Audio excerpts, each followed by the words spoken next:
공지드린 대로 우리 포럼 주제가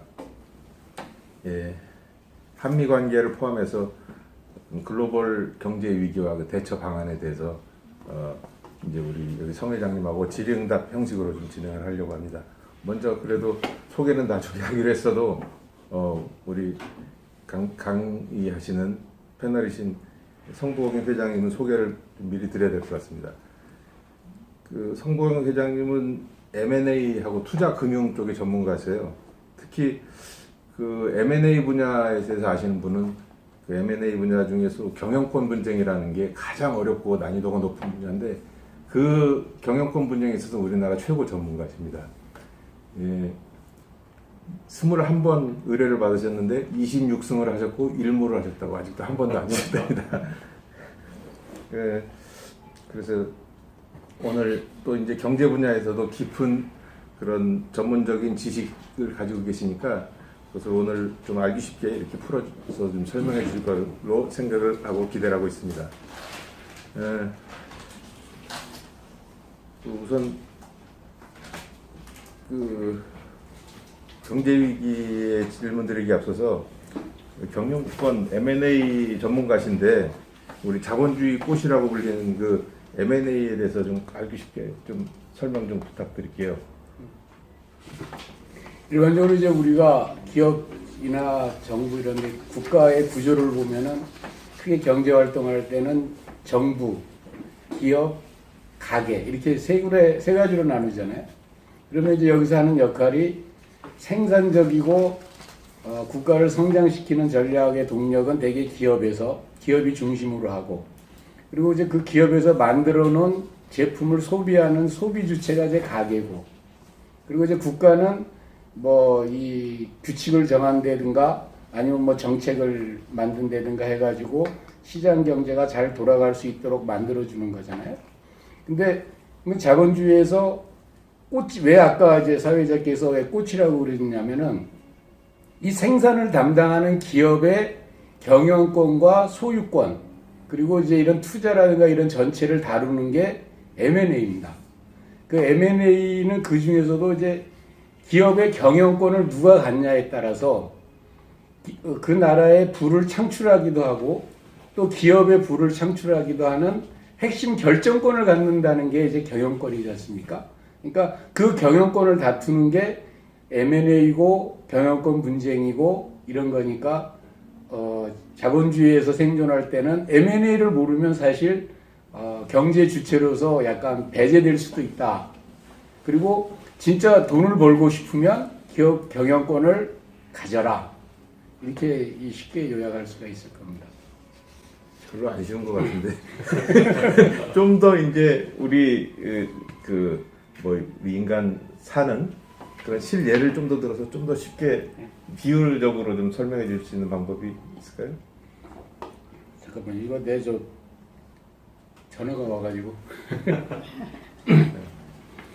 우리가 이제 M&A를 배워가지고 경제 주체로서 간다는 거는 이 자본주의 활동을 하는 사람이 모두가 다 원하는 걸 겁니다. 왜? 자본주의에서는 이 돈을 벌어서 경제력을 어느 정도 확보를 해야 되기 때문에 그런 현상인데 사실 M&A 분야가 굉장히 어려워요. 그래서 보통 이제 M&A 공부를 하려면은 뭐 제 경우에 하루에 16시간 이상씩 공부하거나 일을 하고 그것도 한 10년 정도 해야지 M&A 분야가 이제 어떻게 해서 돈이 벌리고 그 구조가 이제 어떻게 돌아가는지를 이해할 수가 있게 됩니다. 그럴 정도로 어려운데 이제 이거를 이제 쉽게 얘기하다 보면은 우리나라 사람들이 이제 정치에 관심이 많고 정치에 대해서는 잘 알잖아요. 근데 이 M&A도 이 정치 분야하고 유사한 게 상당히 많습니다. 이게 뭐냐면은 민주주의의 권력은 국민 투표로 이루어지잖아요.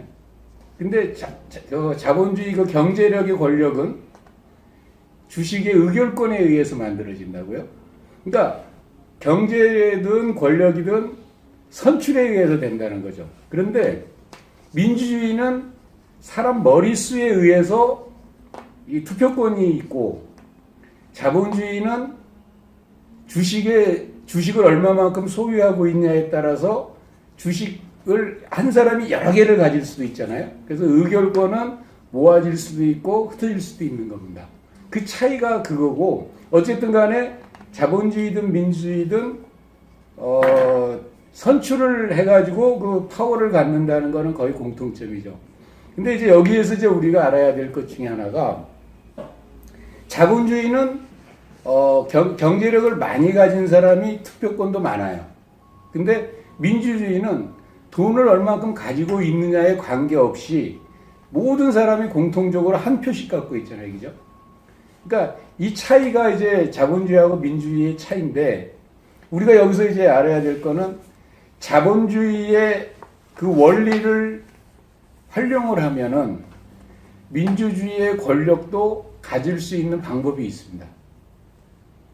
그래서 그 방법을 이제 오늘 아주 M&A의 아주 굉장히 중요한 비밀 코드 중에 하나인데 그것도 이제 한번 이따 차츰 얘기를 하기로 하고요.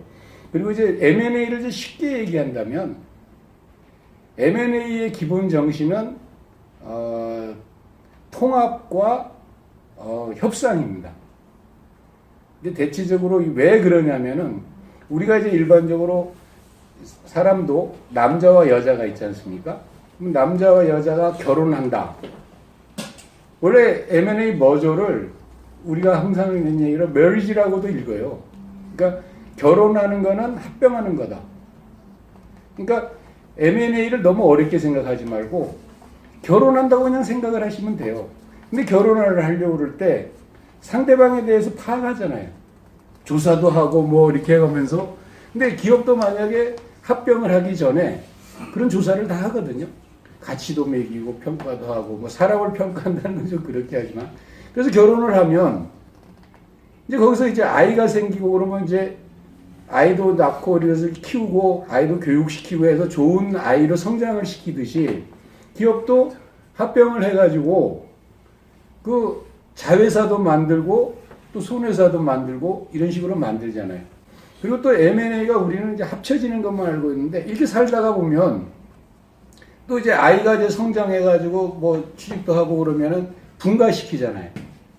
분가시켜서 이제 자기도 하나의 기업, 가정을 꾸밀 수 있게 하듯이 기업도 마찬가지입니다. 자회사 만들고 계열사 만들고 이런 식으로 그렇게 하고 또 이제 살다가 마음에 안 맞으면 이혼하잖아요. 기업도 규모를 어느 정도 키워가지고 효율성이 좀 너무 비대해졌다. 그러면은 분사를 합니다. 이렇게 분할을 하는 거죠. 그래서 M&A는 합치는 것만 아니고 모아졌다, 흩어졌다. 우리가 사람이 이렇게 성장할 때 맨 처음에도 세포 분열에 의해서 세포 분열이 일어나면은 막 세포가 분화되잖아요. 근데 분화되는 것 같지만 결국 나중에 보면은 하나의 완성체가 전체적으로 이제 쫙 만들어져 있는 그런 원리가 M&A 원리하고 유사하다. 그래서 만약에 M&A를 잘 모르겠다. 그러면은 인생 살아가면서 가지고 있는 경험 같은 걸 생각하면서 그 전략 같은 거 이런 걸 구상해 보면은 쉽게 접할 수 있을 겁니다. 처음 말씀해 주신 건 어려웠는데 지금 말씀해 주신 건 어린아이도 잘 이해할 수만큼 쉬운 것 같습니다. 이제 한국 경제 위기, 글로벌 경제 위기에서로 조금 넘어가 볼게요. 지난 이제 11월 28일에 1998년도 김영삼 정부 때 그때 경제 위기를 다룬 국가 부도의 날이라는 그런 영화 개봉했잖아요. 그게 개봉 첫 주에 157만 명을 동원할 정도로 이제 아주 흥행이랍니다. 근데 거기에 이제 내용 자체가 좀 사실하고 왜곡됐다 하고 그 당시에 이제 관료했던 분들이 그런 얘기도 하고 하시는데, 근데 어쨌든 이제 그 경제 위기는 문재인 정부 집권 한 후에도 지금 어렵지만 그 전부터도 이제 세계 경제 위기, 우리나라 경제 위기 이런 설이 많이 돌지 않았습니까? 특히 최근에 들어서는 이제 경제 침체되니까 그런 얘기가 더 많이 나오는데 신문이나 방송에서 어떤 불안감을 좀 조성하는 게 아닌가 할 정도로 많이 거론이 되고 있습니다. 근데 그래서 뭐 글로벌 경제 위기, 한국 경제 위기를 말하는 여러 가지 원인이 있겠지만 이 회장님께서 M&A 그리고 금융투자 전문가 입장에서 보실 때 이런 위기설에 대해서 타당하다고 생각하시는지 원인이 충분히 이유가 있다고 생각하시는지 어떻게 생각하시나요? 우리가 이 국가 위기 같은 거를 이렇게 분석할 때는 그 뿌리가 어디서부터 시작됐는지를 먼저 봐야 돼요. 그런데 이제 언론이라든가 이런 연구 보고서 같은 거 보면은 그 뿌리는 되게 생략하고 현재 일어나는 현상과 그걸 갖고 과거를 이렇게 자꾸 들여다보면서 유추를 해가지고 하니까 틀릴 가능성이 굉장히 많죠. 근데 저도 이제 그 국가부도의 날이라는 영화를 봤는데 맞는 것도 있고 틀린 것도 있어요. 거기서 보면은 우리나라의 그 경제 위기가 마치 동남아시아 외환 위기의 쓰나미 효과로 해가지고 이렇게 온 것처럼 이렇게 묘사되어 있는 것도 있고, 또 하나는 그나마 대처할 수 있는 그 방법이 있었는데 그 이상하게 나라를 막 팔아먹고 막 그러는 또 세력이 있잖아요. 암적인 존재들. 그런 사람들에 의해서 이게 부도가 났다는 듯이 얘기를 하는데, 그거는 좀 시나리오 설정에서 사실과는 조금 다른 것 같습니다. 그런데 우리가 이제 알아야 될 거는 하나 있어요. 경제 관료라든가 그 나라가 부패가 극심해지면 그 나라는 반드시 망한다는 겁니다. 그 부패가 돼 있으면 어떤 거냐면, 예를 들어서 부패하기가 가장 쉬운 정권이 어떤 정권이냐면은 복지를 많이 하는 정권이에요. 왜냐하면 국가 예산을 갖고 복지를 하다 보면 그게 이제 예산이 저 국민들 그 복지가 필요로 하는 국민들한테까지 제대로 전달이 돼야 되는데, 관료들이 부패하면은 그 분배권을 관료들이 갖잖아요. 관료들이 부패하면 중간에 다 세요. 그래가지고 실질적으로 그 복지를 필요로 하는 사람한테 가는 거는 한 20-30%밖에 안 돼요. 나머지는 다 어디로 새버립니다. 부패됐다는 거는 국가에 갖고 있는 자원이 굉장히 비효율적으로 분배된다는 얘기지 않습니까? 그렇기 때문에 그 나라의 국가 위기는 항상 오게 돼 있습니다. 그리고 그러니까 우리나라도 IMF가 오게 된 가장 큰 원인은 이제 저 YS 정권 때 왔잖아요. 그 이전에 군사 정권이 있었잖아요. 그때부터 굉장히 부패가 진행이 되어 왔었던 거예요. 그래서 저는 우리나라가 왜 IMF를 맡게 됐냐, 그거는 결국은 부패다. 그리고 이제 한 가지는 이제 그쪽으로 정리를 할 수 있고, 또 하나는 우리가 이제 그때 1980년대부터 보면은 1980년대 하반기에 전 세계가 경제 불황이 있었거든요. 근데 그때 미국은 그때도 굉장히 무역 적자가 심했어요. 무역 적자, 재정 적자. 쌍둥이 적자라고 그러는데 지금도 이제 미국이 재정 적자, 무역 적자가 심하지 않습니까? 근데 미국은 그렇게 얘기를 하고 있어요. 전 세계를 먹여 살리는 건 우리가 적자를 감수하고 상품도 구매해주고 돈을 풀었기 때문이다. 그런데 일본이 이제 그때 80년대만 해도 일본이 전 세계 2위 경제대국이었잖아요. 2위 경제대국의 이유는 미국에다 수출을 엄청나게 해서 달러를 엄청나게 확보하고 있었잖아요. 근데 그때 이제 미국에서 이렇게 보기에 저놈들 우리한테 수출해가지고 저렇게 그 돈을 많이 벌었는데 계속 우리를 위해서나 전 세계 경제를 위해서 공헌하는 건 별로 없고 혜택만 보려고 그런다. 그거에 대한 불만이 미국에서 굉장히 쌓였어요. 지금 중국하고 느끼는 거하고 유사합니다. 그래서 그때 그래가지고 이제 경제 불황이 미국에서 역할을 안 하면서 경제 불황이 오기 시작했는데, 그 경제 불황이 하니까 전 세계가 디플레이션이 됐습니다. 디플레이션은 뭐냐면 경제가 침체가 되니까 원자재 가격이니 이런 게 막 폭락을 계속해서 가격이 떨어졌어요. 그러니까 지금 돈을 들여서 생산을 해도 가격이 계속 하락하니까 나중에 생산하는 거하고 경쟁이 안 되는 거예요. 나중에 생산하는 게 원가도 적고 효용성도 굉장히 높은 기술이 더 가미가 돼 있으니까 더 좋을 거 아니에요. 그런데 재고 가격이 원가가 훨씬 더 비싼 형태입니다. 그러니까 아무도 만들려고 하지를 않는 거죠. 그러다 보니까 전 세계가 원자재 가격이 굉장히 많이 계속 폭락해 갔어요. 이때 이제 구세주로 등장한 게 중국입니다. 중국이 개방을 하고 투자를 하고 공장으로도 전 세계에 저가로 이제 공급을 하기 시작하니까 그때 이제 다시 전 세계 경제가 이제 돌기 시작했죠. 그때 그러니까 이제 서방에서는 그럼 그걸 어떻게 했냐? 서방에서는 원자재나 이런 데다가 파생금융상 선물 거래로 원자재 가격이 중국에서 저렇게 이제 원자재를 사용해 가지고 상품을 많이 만드니까 원자재 가격이 이제 올라갈 거 아닙니까? 수요가 많아지니까 그때 미리 선물 거래로 다 확보를 하는 그런 전략을 썼어요. 이게 이제 파생금융상품이 2008년도에 파생금융상품이 붕괴되면서 전 세계가 다시 경제가 꼬꾸라지는 현상이 다시 나타나는 겁니다. 그래서 근데 여기서 이제 우리가 하나 알아야 될 게 그때 전 세계 금융위기가 오니까 전 나라마다 미국도 달러를 엄청나게 발행해서 헬리콥터로 살포하듯이 뿌렸잖아요. 그때 기억나시죠? 그리고 일본도 엔화를 어마어마하게 발행해서 막 뿌려댔다고요. 그리고 유럽도 마찬가지고 전 세계가 그 금융위기를 해결하기 위해서 화폐를 어마어마하게 발행했습니다. 그래서 그 이후에 일어난 현상이 어떠냐? 과잉 유동성이 풍부해졌어요. 이 돈이 없는 것도 문제지만 돈이 지나치게 많이 풀리면 그 역시 엄청나게 부작용이 많이 납니다. 이때 이 과잉 유동성을 흡수해 준 게 4차 산업혁명 기술입니다. 미래에 이런 기술이 이제 돈을 어마어마하게 벌 거다. 그러니까 4차 산업혁명 기술은 하나마다 다 몇 조, 몇 수십 조의 가치가 있다고 다 그랬잖아요. 아마 그 가치 다 합치면은 어마어마할 겁니다. 실질적으로는 그렇지 않은데 가치를 그렇게 봤어요. 그러니까 이 과잉 유동성 있는 그 과잉 유동성을 다 흡수해 준 게 4차 산업혁명 기술 기업들입니다.